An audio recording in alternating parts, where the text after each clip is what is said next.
అసెంబ్లీలో ఆయన జైల్లో ఉన్నారు, ఆయన పైన 30 కేసులు పెట్టినారు. అయినా కూడా కడుపు మంట సాలలే వీళ్ళకందరికీ.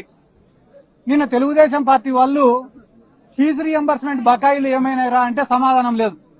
ఆరోగ్యశ్రీ సేవలు ఎందుకు ఆపేసినారా అంటే సమాధానం లేదు.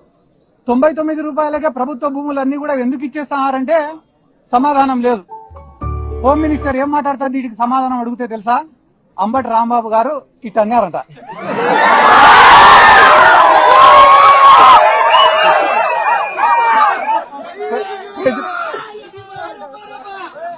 ప్రజలకు ఉపయోగపడే సమస్యలు 100 అడిగితే దానికి సమాధానం చెప్పకుండా అంబటి రాంబాబు గారు ఇట్టన్నారు.